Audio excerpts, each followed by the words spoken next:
I'm your girl, Nai. And I'm your girl, Rae. And this is Cuffed to the Culture, where we stay with hella opinions, hella intellect, hella laughs, and we're hella black. Nai. Yeah. Girl, I don't know about your For You page, but mine has been inundated with career advice for Gen Z, to Gen Z, from Gen Z, and a mix of the above. It's like this whole extra wage discourse where people are like, oh, don't kill yourself for a job that will replace you in 24 hours. I get it. Yeah. But we've gone too far. People are saying skip the company happy hours. There's no benefit. And those type of things, I think there are certain levels of investment you have to make in your career. You are going home to go scroll on TikTok anyway. Girl, you can go to that. You can go to the company happy hour from 5 to 6. Like, right. Some of the advice I do think is sound because there are certain situations where I do think you can be taken advantage of when you're younger in your career. For example, I do remember a situation where I was doing a full report on a weekly basis, completing the report, putting it together in a nice slide deck, etc. And I was never in the meeting where this report was being presented. And now that I'm a little bit further in my career, that I recognize that as a red flag. It's one thing for your work to be displayed and you're in the room. It's another thing if you're not even in the room. Right. I'm all for, I understand like managers roll up and it's like, hey, we're all a team. But I do think it's a red flag if you are not in a room presenting your own work. So I think there's merit in some of the advice, acting your wage, not going above and beyond if you're not being recognized for it. But girl, go to the happy hour. Like, that's not that hard. It really, like you said, all you was about to do is scroll on TikTok anyway. Like, I was with them. I was rocking with y'all because y'all was rocking with us when we were talking about boundaries. And I think emailing on vacation or being expected to be on past, let's say 6, 7 p.m., one thing. But there's a difference between having boundaries and being disengaged. And what a lot of this advice is coming across as is, I don't care. I don't need to do anything outside of those 8 hours of the day. And that's not going to get you to where you want to get. Like, we live in a capitalistic world. We all try to get to the bag. So sometimes in order to get to the bag, you got to play the game just a little bit. Okay, and I'm shocked, Miss Soft Life. Okay. Oh, now, listen. I think there are exceptions to every rule, okay? I miss soft life, but I'm also I want to work hard enough so I can attain that soft life and have that soft life in moments in between. I ain't kicking my feet up. And I do think there is a benefit or a like mutual investment in your career. You cannot expect to build a network if you don't invest in getting to know the people in your network. Go learn your boss's dog's name. Like, ask about the dog, ask about your boss's daughter's play. Is that these things are not, to me, they're not like super sacrificial investments to say I'm not doing them. That's where I don't get it. And I'm going to get your flowers. I'm going to give you your flowers, sister, because what was the thing? You have your personality traits that you share. Tell the people about that because I like that. So at work, if you are like, well, I don't want to go to the happy hours because I don't have anything to talk about, I don't want to put my personal business on blast, find you 2 to 3 topics that you are comfortable sharing, that are pretty universal for people to understand and connect with, that you make your personality. So typically my 3 are Beyonce. I always talk about my queen. People know I love Beyonce. And now people know if something Beyonce is coming up, they always come to me, Nyla, did you see Beyonce's dropping this? How do you feel about her Met Gala look? Et cetera, et cetera. Number 2 is 100% workouts. I always talking about going to the gym. I always give people insight on the classes I'm taking, what I'm doing. 1, people know that is a boundary I have for myself. If I have time blocked on my calendar at 6 a.m., that's probably a workout for me. I'm probably not going to sign on early. My last one is living in LA. I always talk about how much I love Los Angeles. So I always have food recommendations for people, things to do in LA. And so these 3 pillars are very personal to me. They're honest. They're real. I do love living in LA. I do love working out and I do love Beyonce. So they're authentic, but they're not super invasive to where I feel weird sharing those things to people. Exactly. And I think the beauty in it is what you said, like they know when something Beyonce pops up, they can send it to you. And that breeds at least a faux era of, I know something about her. I can connect with her on something outside of work. So for me, I'm taking that. Beyonce is one of mine. I'm a musical theater girl. So it's like we love a Hamilton, we love Wicked, etc. So that's always something.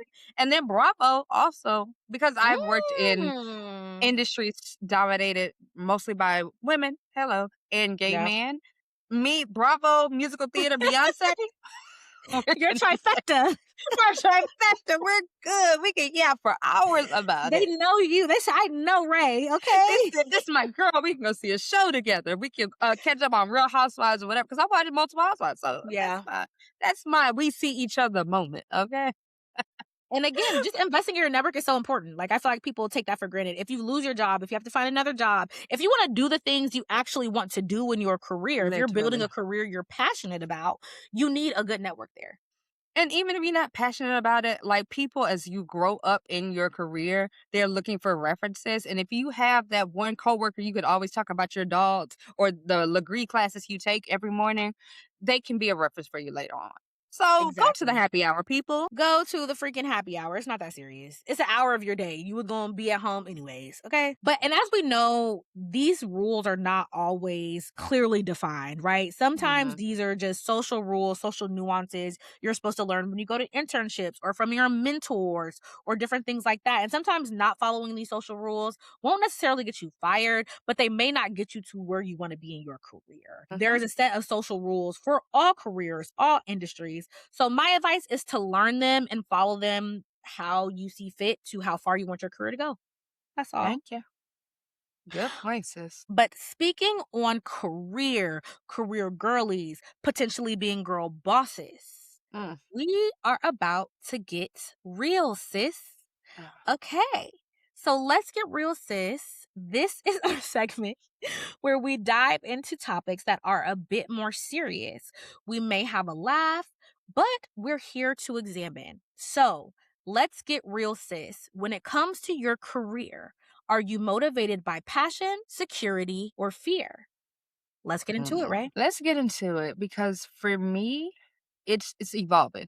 It's evolving. Mm-hmm. I think as I look back into like choosing a major, internship, like if we take it back to the beginning when I'm starting to Mm-hmm. think about my big girl job for real this Yes. time, I was motivated by passion. I knew and know now one thing that Mm. has resonated with me and stayed true, I can't be in a job I hate no matter how much they pay me. Yeah. Like the thought of typing into an Excel sheet all day, every day, and doing the calculations and formulas makes me want to throw up. I don't care if they pay me $1 million. Well, let me not be hyperbolic. I may suck it up. For a meal, For a meal. your passion has a price. Okay. Our passion does come with a price. Okay. But I knew I majored in public relations for Hmm. context, and that's not a lucrative industry. Like there are certain industries you can go into and see a return on investment, but Yeah. in the entertainment industry, which is where I was focused post grad, it ain't lucrative, baby. You're working in the Yeah. mailroom, you're an assistant, you're struggling. But I knew that the vision was gonna be bigger. Public relations was one of the things for me that felt connected to culture. The media controls the mind, and Mhm. we know what we do from there. So I knew I liked the storytelling aspect. I knew I liked the media. I knew I liked branding. I thought when I first got there, I wanted to major in PR and go the Olivia Pope route because that was Okay. my first introduction into public relations was Yeah. Scandal. Shout out to Kerry Washington and her white coat. And Shonda. And Shonda, because your mind will forever Hmm. be. But then I realized I ain't really care about politics for real. Yeah. I mean, like I do, but I don't. Like not enough to give 40 plus hours of my week to it. Mhm. So I was like, what else is something I'm passionate about? Entertainment. Okay. Entertainment was one of them. And that's where I knew the storytelling, the strategy, etc. Those skill sets would be very valuable in the entertainment industry because it shapes so much of what we watch and see Yeah. on our TVs today. Did anyone push back on your, like, career choice when you were picking your major or selecting your passion rather than, like, thinking about money?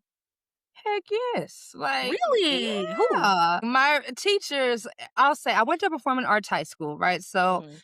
at the time, I was, and still are, I am a very talented actress, okay? Give my girl a show. Give my girl a show, for real. But my teachers, administrators was like, you're good at this. You should think about acting. I'm like, no, Mm. there ain't no money in that for real. Like, until Mm. you make it big, that what 1% that makes it big, there's no money in that. Yeah. My parents, my mother was supportive. I think Okay. she didn't really understand PR and what it was. She was like, whatever you want to do, you're a hardworking girl. I know you'll be Yeah. successful. My father being a Caribbean man, Mhm. was like, "What are you talking about? There's Yeah. law, there's medicine, there's education," which is the field he's in. Mhm. I said, "No." Medicine wasn't gonna work because I'm squeamish, I don't like bodily Same, fluids. same. Law, I can't. It's just that I I have can the see being a blood. lawyer. I thought about it, I really No, ma'am. did. It ties into the political science of it all. I didn't Mhm. think about the politics policy. I just wanted to argue with people. I chose PR because out of all the other categories, like, that was the one I knew was gonna give me a happy medium. PR was always gonna be necessary, communications is gonna be necessary, but at the same Mhm. time, I wasn't gonna dread going to work every day. I feel that. And my experience was quite the opposite, actually. So, going out into college, it's so funny. So, originally, I wanted to do psychology. And then, if I think about someone who pushed back, was my dad, very similar. Psychology, what type of money you're going to make in that? Like, what are you going to Mm. really do with that? So Did then I you thought have a about it. plan of psychology? Like, did you know you wanted to be, like, a therapist, psychiatrist, or No. did you just have psychology? I will say that I always just knew I was interested in the human mind and how we think. So that is kind of what led me to psychology. And also in high school, I was really active in DECA, which was our marketing club. So it was a lot to do with like business and competition surrounding like business and thinking more about marketing and how it works. And so Mhm. I was like, okay, psychology and marketing, because psychology is a huge part of marketing. So I was like, Yes. these things will marry well together. So then he was like, well, what are you going to do with that? I'm okay, cool. No psychology, that's out. Maybe I'll just move to marketing. I'm like, that's still School of Business at Howard. Marketing will be good. So I Mhm. entered Howard as a marketing major. What Okay. changed my mind was quite literally our first day in business orientation. Business orientation is essentially our business class. It's an orientation for coming into the School of Business. Everybody goes through that when they go through Howard University. So in our first business orientation class, they asked all of us what we were majoring in, and we will raise our hand when they said our major. So they get to marketing, and like half the room raised their hand. And so I looked around and said, okay, when it comes to internships, jobs, all of these things, I'm going to be competing with half of the School of Business. So that is what made me change my mind. And that's when I went to Ah. computer information systems. So I actually majored in information systems, essentially like how business computers talk to one another and how systems and softwares talk to one another so that your business can run pretty much. I candidly chose it for the money. I grew up with a single mother. And so that was genuinely my main motivator and driver. And my dad was the one who suggested information systems. He was like, it's tech, it's popping, like it'll be such a good Yeah. major for you to make money in. So that's what I ended up doing. I switched my major like maybe my first or second week at Howard and went from marketing to information systems. And I graduated in it. And I'm not gonna Mm. lie, it's lucrative. Like I can't flex and sit here and say like the career path isn't lucrative or that um I don't see a path to making a lot of money in this career. I absolutely do. So yeah, I chose information systems genuinely Mhm. motivated by wanting to make money. That was kind of my main driver in the beginning. Now that I've sat with my career a bit, I've risen up in the ranks. I've become a manager, a senior manager, had direct reports, done all of the things. I'm more aligned with your philosophy, which is just I can't sit and do something every day that I don't love. Right. Am I good at my job? Yes. Does it make sense to me? Absolutely. And do I see a future in it for me? Like, do I think I'll hit a ceiling? No, I really think with my drive and my passion, I honestly could make it to the C suite personally. Period. But I don't want to. And Mm. so that's kind of what I'm grappling with right now is I chose the money path. And don't get me wrong, growing up a lower income person and then making money did heal a lot of things in me. I can be very Mhm. honest and say that. Does capitalism suck? Sure. But when you make certain amounts of money you've never seen in your life before, that does heal certain parts of you. I was able to go on trips. I was able to take my mom Yes. on trips. I've been able to experience things I don't think I've ever would have experienced if I didn't choose this career field. But now I'm kind of in this space where I'm about to turn 30 and I'm like, do I see me doing it just for the money for the rest of my life? No, Mhm. it's a hard no for me. I don't think that's sustainable for me personally. But as you're thinking about pivoting, how much does going back to our original question, how much does that security, that safety Mm. contribute into, like, how you're navigating now? Is that fear completely eradicated? Do you still Oh, have that no. fear? No. Okay. Oh, the fear is 100% there. Like, if Mhm. I were to be honest, if I came from a family with money, I probably would have stopped working a couple of years ago and just went back to school to get my master's to become a Mm. therapist, and then really Mm, started being a therapist from the ground up, building clients from the ground up. But I don't have that sense of security financially, mhm, and so that has what's even kept me here so long. And so that's mhm, kind of what I'm grappling with as I move forward is will the financial security be there in the therapy mhm. field? I'm not super sure. Whew. And I know there's a level of fear there. Like when you go into getting your master's, getting licensed, and all of the things, there's probably fear about being a grad student and not Yeah. having the income. Or I don't know. Do you plan to work? And Yeah, I actually, this plan is to more work so me. personally. Okay. I plan to work. I when I do wanna go to grad school and Cuff Click Ray knows this, but I've already been taking, like, community college courses to Mm-hmm. just beef up my psychology course load, and so I Right. am doing that. I have prerequisites I haven't even taken, so I'm taking all the prerequisites now, I'm doing all of those things now, but, I do plan to work in school. I need that bag. Yeah. Yeah. So the finances is a part of it, but I guess my question, and I'm skirting around it, but like, is there a certain level of failure or a certain version of failure that you're afraid Mhm. of? Like, are you afraid Yes. that if you get to the point, yes, Yes. immediately. And then is there fear? Because I have to feel like, what if I pivot and I realize I was romanticizing something? This is not what I Yeah. want. So, I don't know. yes, there are 2 points for me. So, the Yeah. first thing is the pivot and the fear. I will say I'm gonna be very transparent here. My biggest wound is money. Like, I've Hmm. worked through that in therapy. Well, not worked through it fully, but I know that wound is probably larger than any wound, other traumatic stuff I have. My biggest one is money. So pivoting careers is very scary for me in that. As far as seeing on the other side, like, am I romanticizing something? Advice my therapist gave me was I need to test it out, which is why I took the community college courses. That's way Hmm. lighter than me just fully diving into a full program, right? Like, and Yeah. just jumping into a grad school program. I started volunteering in the field I want to be in. So every Hmm. weekend I do social emotional learning circles with high schoolers. I then took that experience and started volunteering even more with a nonprofit that does that. So now I do social emotional learning circles, sometimes with adults, sometimes at other events. So my therapist's advice was essentially like tiptoe into it.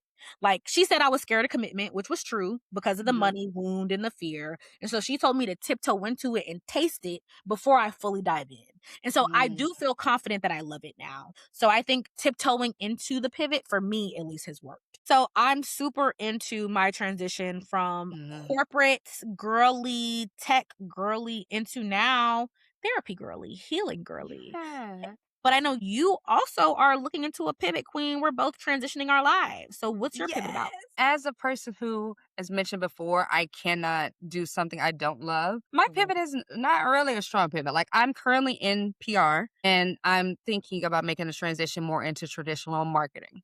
Okay.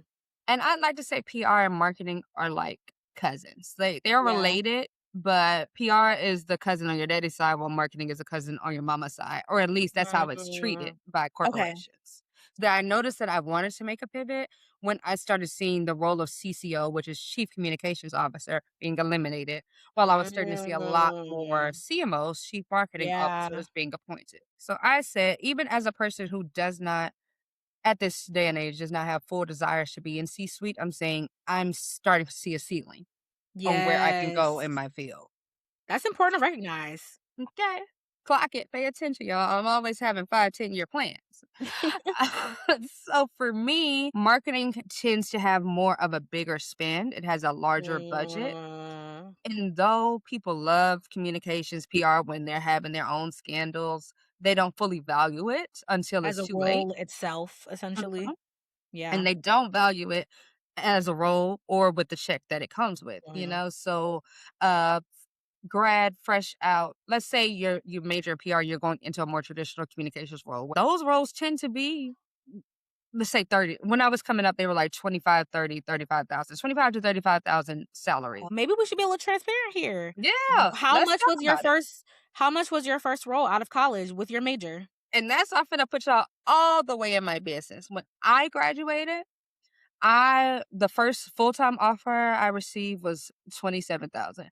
I negotiated my way up to 30, so they barely had that extra Wow. 3K that they gave me. I know you barely had that, but I thank you for know. that. Thank you for it. that.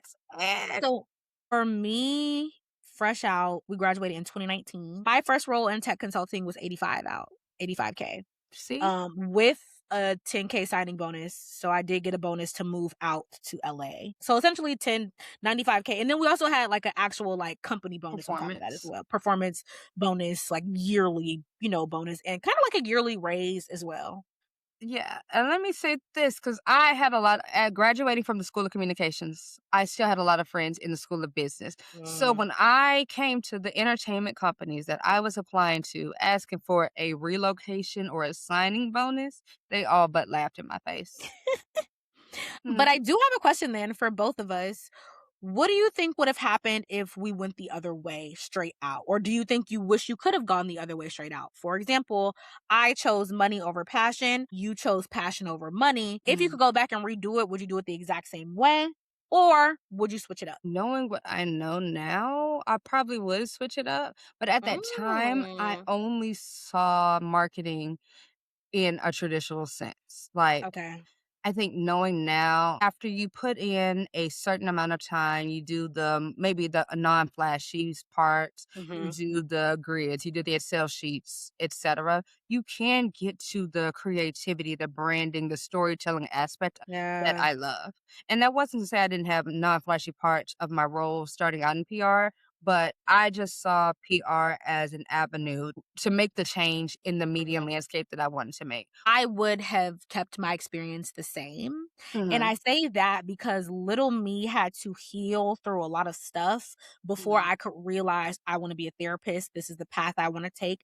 I want to help people heal to get to this place. So I think it's mhm. more so less about like the career aspect of it and more about my life journey is that I think I needed the corporate positioning and the corporate experience to get Mhm. to the point where I say this doesn't fulfill me. Money alone doesn't fulfill me. And now I No. want to pivot being able to become a therapist and help people heal through the things I've already healed through. Life being the best teacher. Life as a teacher. I don't even think I would have had the wisdom or the true like life experience to say I want to be a therapist when I was Mhm, graduating at 21, 22. Another reason why I'm picking therapy as a choice is because as you get older, as you age in that career, you don't necessarily age out. You're seen as more mhm, wise, you're seen as having a wealth of experience. Some people may even seek out an older therapist rather than a younger one for that point. I think in mhm. corporate, at least in the career I'm in right now, I would absolutely age out. Absolutely. 100%. If I were to get let go at 50 or 55 and I'm at the top of my career, I'm in the C-suite, I'm not getting another job at that level for the most part. Mm-mm. Like I'm not Because getting another job at that level. they don't wanna pay you what you've been Mhm. making before, and there's as we've seen, technology has evolved, so they're gonna say, "Oh, this new hot younger person has fresh ideas and is not stuck in their Exactly. ways. We can mold them how we want the company to go." So, I want to ask you, where are you currently in this day and age? What era are you in? Are you chasing the bag? Are you chasing the dream? Or are you chasing the sanity? Hmm. Right now, I would say I am in between chasing the dream and chasing the bag.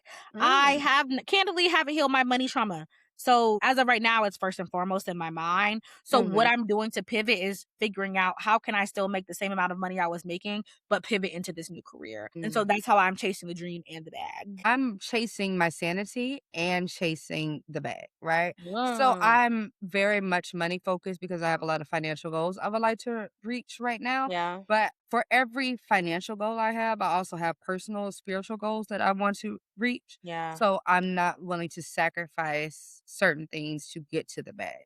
I think Mm, mental health and financial wellness are very neck and neck on the goals. Like there are moments where okay. one will take precedent over the other, but I'm trying very hardly to keep it about as even as I can. So, Cuff Click, we know career choices don't necessarily happen in a vacuum, right? The people we work next to, the partners we go home to, what we expect as we're chasing our bag and falling in love and doing the things, all of it can get tangled up at some point. Connects. And okay, and that is what we're about to connect to. Our segment, Cuff to Connection. Welcome back to Cuff to Connection, a segment where we talk about dating, relationships, and how we're trying to figure love in all of its many forms out. Lover girls, this is for you. So, Nye, let's get into it. Work, Let's. work spouses, sister. Hell no. Oh, Sorry. immediately, no. And actually, that's Immediately a no. segment. Thank you for listening, Cup Click. Bye. Because no. My question was going to be, do you believe in work spouses? For anyone who isn't familiar, a work spouse is a person you work with that you feel like just gets it. It's like your go-to person. They know your Mhm, coffee order. They can read your face across a Zoom meeting, all the things. mhm, Sometimes it can get a little messy. We've mhm. seen stories where work spouses turn into real spouses or Affair real partners queens. Okay. I'm talking about you, the girl that was at the concert. with What her man concert was hooked it? up. Right. On the Coldplay. jump on the Jumbotron and got mad at Coldplay for putting y'all on the screen when you shouldn't have been there in the first place. I love me some Coldplay too, but yeah. So my question is, work spouses, how do you feel about it? Is it a problem? Is it ever justifiable? Think it's justifiable if you're single. Like both of y'all are single, then go crazy. Work spouse it up. Who cares? Mhm. But when you have a significant other or they have a significant other, I think it's super inappropriate. Now what I will say is there is an instance where sometimes, for example, my work spouse might be a white gay man. And in that instance, I don't see too many problems with that. I think your work spouse becomes a problem if it is someone you potentially would ever be sexually interested or romantically interested in. That's where work spouse becomes a problem. If that is someone you would actually date, that's where it's a problem. Because even if, like, not even saying if it has to be, different sexual orientations. If my husband has a work spouse who is a 60-year-old black woman who brings him pound cake, I don't think I would be too frustrated about that. You don't think that 60-year-old black woman can take your man? Okay, Miss Bernita bringing that pound cake on Miss purpose. Miss Bernita has her good blue collar man at home already. That's why I'm not too worried about them ones. I'm not too So worried is about it let me ask you this, is it the age? Is it her relationship status that is causing her to be less of a threat? probably the age, if I'm being honest. If I could be Okay, candid. so if you being But I candid, I'm mean, fair. you never know these days because the girlies Mhm. are saying we don't cook, we don't clean, and the aunties will. Okay, If Gen Miss X Cheryl is will. making pork chops and fried chicken, smothered chicken every day, yeah, I want a Then good maybe home it is cooked a meal. con. Imma say it's a no for me all around. I don't care if she's 60, Mm. gay, white, black, Asian, indifferent. I don't care because when I think about a spouse, a work spouse, something, it's like a level of emotional intimacy that I'm just not comfortable with my partner having with Having. anyone outside of That's me and fair. maybe your mama. Maybe. But even then, at a Yeah. certain point, once we put a ring on it, mama gotta move out the way. Mm. Now, is it important for you for your partner to have the same level of ambition that you have?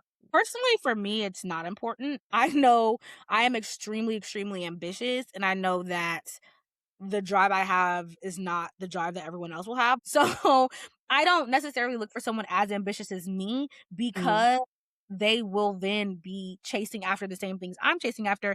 I don't know how we would say we're moving from my job because, I'm chasing this dream or chasing this thing and like you are too. I don't know Yeah. how couples who are equally as ambitious balance. And I think they do. I've seen people do it. I just don't know if it's for me. Yeah. Yeah. What about For you? for me, as a person who is more inclined to a soft girl life and less climbing the super corporate ladder, Mhm. I don't know if I could date someone with less ambition than me. Like I Mm. I need someone who has a level of I know that this is good, but we can always take it a step up.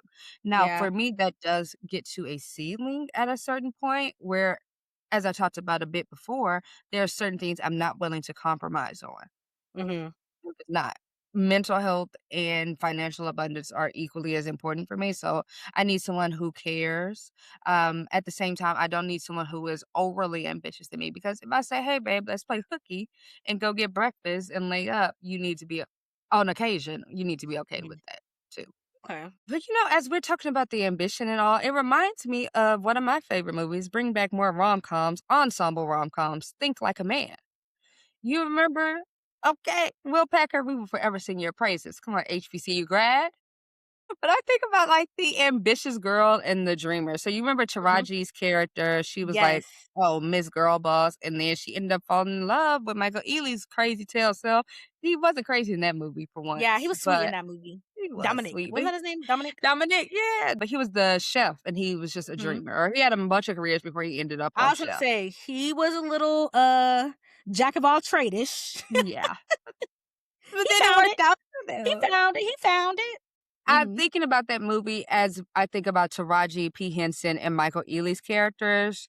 Taraji was more of the ambitious girl boss woman. Mhm. She had a vision for her life, right? And then she fell for the dreamer and Michael Ealy's Mhm. character, who ended up being a chef, but before that was kind of like a jack of all trades. Mhm. So I guess as we look at that movie, do you think she settled or lowered her standards at all? Okay. Or did she kind of open her mind to what things could be? I think this question is so funny because this one guy I dated way back in the past said, "You are like Taraji from Think Like a Man. Like you, Mhm. that's who you're gonna be. That's how you're gonna be when you get older." Da, da, da. And it is. Now what? But anyways, for Taraji, I don't think she settled. I think she tried the ambitious guy with Morris Chestnut. Yeah, She time went. too. She literally broke up with Dominic. Was starting to like go out with Morris Chestnut, go on dates with him, and he just kept talking about himself or his business or his Mhm. career, and she didn't find any depth or love or care in that conversation. Where in comparison, Dominic was whipping up breakfast for her in her fridge, getting her leftovers and making her a new breakfast based on that. And So I that's think my message to the men. If you're gonna be broke, be resourceful. Thank you. Dominic was still giving her luxury experiences. Even brought Kevin Hart as a little fake jar, but obviously this is a movie, so they went a little further. But he wasn't just saying, "Oh, let's just pull up and smoke." No, he put yeah, some effort into a baddie. Thank he you. was being romantic, he was intentional, and so I think she saw that. I think she saw Oh, yeah. that I can go with the ambitious guy and he's gonna be like me, but do I really want somebody like me? Like, I think Mhm. that's the question we have to ask ourselves, which is, why I always say I don't know if I want someone who is as ambitious as I am, because if you're as ambitious as I am, that means we have similar schedules, that means we're doing similar things in our career, we're similarly important. How are we like a team? Like, Yeah. how are we balancing if we're both doing the same thing, we're both working the same hours? How are we a balance? How are you adding to something to my life that I don't already have? Yeah. Because I do think there's a certain level of opposites attracts where you can kind of Mhm. balance each other out. If you're both too much Exactly. alike, you're gonna hit heads on things that are too similar for you. In Taraji's case, or if I'm putting myself in Taraji's character's shoes, right? Mhm. As Black women, we're taught get a good man with a good job. Don't do the Mhm. struggle of. Don't build a man. Don't grow with a man. Just get you a good one and go. Sometimes we can dismiss a dreamer, quote unquote, because we're just tired or exhausted from carrying Yeah. survival on our backs. And that man may be what you need, to your point. He was cooking for her. He was Mhm. soft with her. He was listening to her. He cared about her Yes. dreams. So it He was was paying attention. exactly. It was exactly what she didn't know she needed, Exactly. but wasn't necessarily looking for. Yeah, and I fully agree. I think as Black women, we do have to be careful about the partners we pick now, don't get me wrong. And I Tell him. I could see how Taraji looking at him in that point in his life and where he was could be like thumbs down. But I Mm-hmm. do think once he came up with that business plan, that was a key point in the movie. He had the Mm, business plan for the restaurant or the food truck or whatever it was. To me, that's a sign of ambition. That's a sign mm-hmm. of I am ambitious and I'm trying to get there. I just need a push, and not even necessarily a push from Taraji. And I Right. think also too, call me crazy, but sometimes when a man finds the woman he wants to marry, he takes that step. I'm about to He slam on this table. You better preach it. Sometimes when a man finds a woman he wants to marry, that is what gives him that drive. That is Mhm, what gives him that ambition. I'm not telling my sisters to settle because, like we said, Michael Ealy was putting in a lot of effort and intention with her. Even if he didn't have the money, he was asking his friends, "Can I use your apartment?" He was utilizing Kevin Hart in the movie to do all the romantic stuff. He made it a point to be intentional. So I think if yeah, a man is showing you how to be like he's being intentional, that's a different conversation than just a bum. I think a and I bum and intentional person are different. are totally different. I think that's the difference between building a man and kind of Mhm. molding him into what is best for you because you may meet someone and they may not do everything exactly how you like it to be done. I Exactly. think what distinguished Michael Ealy's character is he was willing to grow. He knew looking at her, how she treated herself, how she treated Mhm. her friends, how she carried herself. I can't half step. So it's a certain level of accountability and self reflection that his character took before he approached her and then carried throughout their relationship, even as we go into the sequel. And I will drag me as well as my other sisters, Black women Mhm, sometimes we think that because we are career oriented, ambitious, mhm. have great jobs, that we have it all figured out and we don't need to grow in other aspects of our life. And that's Oh, not always the case. Girl, you may have done the career work, you may have gotten the job and the promotions and you're doing amazingly in those things. Are you a mhm, good friend? Are you a good daughter? Are you a mhm, good partner? mm-mm. Are you pouring into the other aspects of your life to heal in other ways? Like, are Right. you actually well-rounded? Sometimes I think as Black women, we think good career, great education, good job. I'm checking all my boxes. I don't have any more work to do. And I don't Mhm. think that's the case. And I think in this instance, Dominic showed Taraji or Michael Ealy showed Taraji where she had more work to do. That was not her career. Yes. And you know what? As you were saying that, I was ready to tussle for my sisters. I have my cup click. If you're listening, you can't see me. I have my fist up, ready to fight. Did you see that tweet that was going viral? And a lawyer, maybe a partner at a law firm, was going out on a date with a girl. He kept taking calls during the Mhm. date and before the date, and she finally brought it up. And he kind of said something to the effect of, "Well, do you want to have my full attention, or do you want to have to pay for your dinner?" Yes, I did Is see that the that. only two options, sir? And that's the other thing too. I think when you are the super ambitious partner, you do have to make time for your partnership now. Come on. And I think you could say that a little bit nicely, a little bit nicer. The way he said it was like arrogant. And I think when that Very. bleeds into the relationship of like my career is more important than yours in that way, then that's where you lose me. I don't think it should ever be that. I think the home partner and then the work partner both serve really important functions for a successful household. So, 100% agree. And I would also say, even if you are the work partner, you can mhm. still carve out a little time to make sure your at home partner is feeling seen. I've heard Okay. celebrities say it like, if Barack can take the time to text Michelle a quick update, say, "Hey, I'm working late," then baby, whatever you're doing is not more important than the president of the United States 'cause he's still my Okay. president. You know Rob Dyrdek, you know that show Ridiculousness? Him. Mhm. He came out and said him and his wife, he said he plans his day to the T because his wife wants him home at like 5.